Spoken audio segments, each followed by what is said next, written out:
Hello everyone, my name is Rhythm Kohli and I am a psychologist working at Bhartiya Neuropsychiatric Hospital and the Hermitage.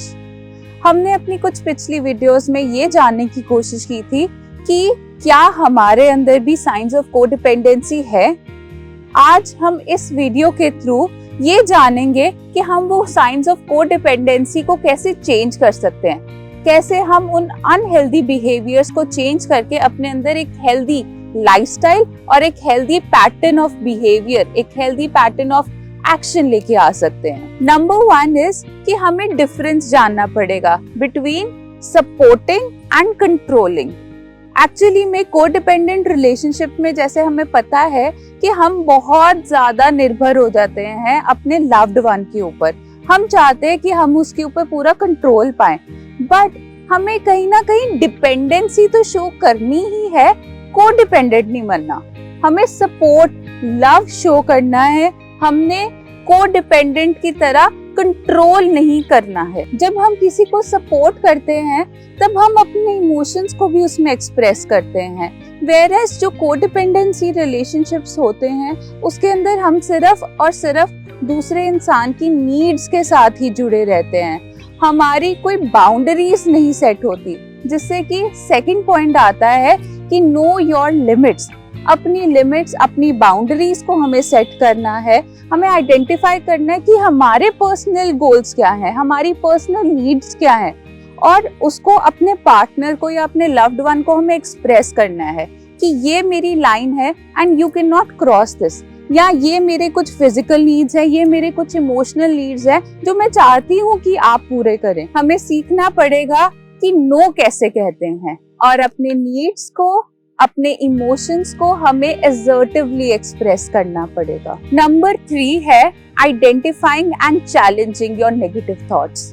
जैसे हमने अपनी पिछली video में कुछ science and symptoms देखे थे कोडिपेंडेंसी के, तो अगर उनमें से कुछ आपको लगता है कि ये कुछ चुनिंदा साइन सिम्टम्स है, शायद एक्सप्रेस आउट ना कर पाना या कंट्रोल करना या ऐसे कि अपनी बाउंड्रीज ना सेट कर पाना, तो उन साइंस को हमें अपने अंदर आइडेंटिफाई करना है। हमें देखने की कोशिश करनी है कि कहाँ हमारी कोडिपेंडेंसी जो है वो आती है और फिर उनको चैलेंज करना है, उसके ऊपर काम करना है। फॉर एग्जाम्पल, अगर आपका लव्ड वन जो है वो आपकी नीड्स को नहीं समझ पा रहा, तो हम इसको चैलेंज कैसे कर सकते हैं कि हम अपनी नीड्स को कम्युनिकेट करें, और अगर वो उस पर रिस्पॉन्ड नहीं कर रहा, then you need to give yourself and that other person a little space. एक थोड़ी सी स्पेस हमें क्रिएट करनी चाहिए सो दैट जो दूसरा पर्सन है वो भी इन इमोशंस को, इन फीलिंग्स को समझ सके, अंडरस्टैंड कर सके। या फिर कई बारी ऐसे होता है कि एज अ मदर हमें एक हमारे अंदर इनेबलिंग बिहेवियर आता है कि बच्चे ने खाना नहीं खाया, उसको बार बार रेपिटेटिवली हम बोलते हैं कि बेटा खाना खा ले, खाना खा ले। इन कोडिपेंडेंसी के साइन को रिकॉग्नाइज कीजिए और अपने बच्चे को और खुद को एक स्पेस दीजिए। अगर बच्चे को हमने 2 बार ही पूछा है खाना खा ले और वो नहीं मान रहा, वो नहीं खाना चाह रहा, तो leave him, let it go. मुझे पता है कि हमारे अंदर जब कोडिपेंडेंसी चल रही होती है तो हमारे दिमाग के अंदर एंजाइटी बहुत आ रही होती है, हम बहुत रेस्टलेस फील करते हैं, हमें टेंशन रहती है कि उसने कुछ खाया नहीं, उसकी हालत कैसी हो जाएगी। But you need to stop yourself there. अपने आप को वहां रोकेंगे और अपने आप की सेल्फ केयर करेंगे, अपने आप को उस थॉट से डिले करेंगे या डिस्ट्रैक्ट करेंगे, किसी और थॉट पे चले जाएंगे, जिससे कि हमारा 4th स्किल आता है जो कि है taking care of your own self.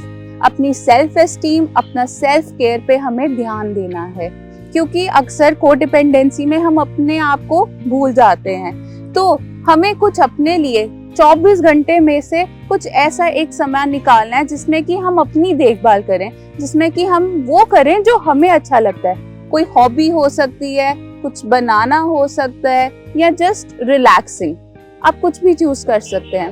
And secondly, हमें अपना सेल्फ एस्टीम बिल्ड करना है, क्योंकि अक्सर कोडिपेंडेंट रिलेशनशिप्स के अंदर हम अपना कॉन्फिडेंस जो है वो अपने लव्ड वन के साथ जोड़ लेते हैं। सो अपने आप को अपने लव्ड वन से सेपरेट करके कॉन्फिडेंस जो है अपने अंदर बिल्ड करना है। आपको ये देखना है कि what you are worth it, आपकी क्या वर्थ है, आपकी क्या अचीवमेंट्स है, आपकी क्या अप्रिसिएशन है। जब हम अपने अंदर अपना सेल्फ एस्टीम बढ़ाएंगे तो ये कोडिपेंडेंसी के रिलेशनशिप से बाहर आना हमारे लिए काफी आसान हो जाएगा। कोडिपेंडेंसी जब हमने एम्पिरिकली रिसर्च की तो हमने ये जाना है कि ये बिहेवियर पैटर्न जो है सिर्फ और सिर्फ किसी से सीख के या मिरर करके ही नहीं, बल्कि किसी ट्रॉमेटिक इवेंट के रिस्पॉन्स के तौर पे भी हमारे अंदर आ जाता है। सो इससे हमारा लास्ट टेक्निक आता है कि अगर आपके अंदर कोई ऐसा अनप्रोसेस्ड ट्रॉमेटिक इंसिडेंट पड़ा हुआ है जो कि आप नहीं सोच पा रहे, नहीं समझ पा रहे, नहीं सुलझा पा रहे, तो सीक प्रोफेशनल हेल्प। क्योंकि एक प्रोफेशनल के हेल्प से, उनकी थेरेपी से ये होगा कि आपकी ये जो अनप्रोसेस्ड इमोशंस है उसको हम रिलीज आउट करेंगे, उस चीज का अंडरस्टैंडिंग आपके अंदर डालेंगे, एंड सेकेंड ऑफ ऑल आपके अंदर कुछ ऐसे कोपिंग मैकेनिज्म्स डालेंगे जिससे कि आपके future relationship and that relationship as well better होएगा। सो अगर आपको हमारी वीडियो अच्छी लगी हो या आपका कोई भी सवाल हो तो प्लीज कमेंट और हमारे चैनल को सब्सक्राइब कीजिए, लाइक कीजिए ऐसे ही इंफॉर्मेटिव वीडियोस के लिए। Thank you.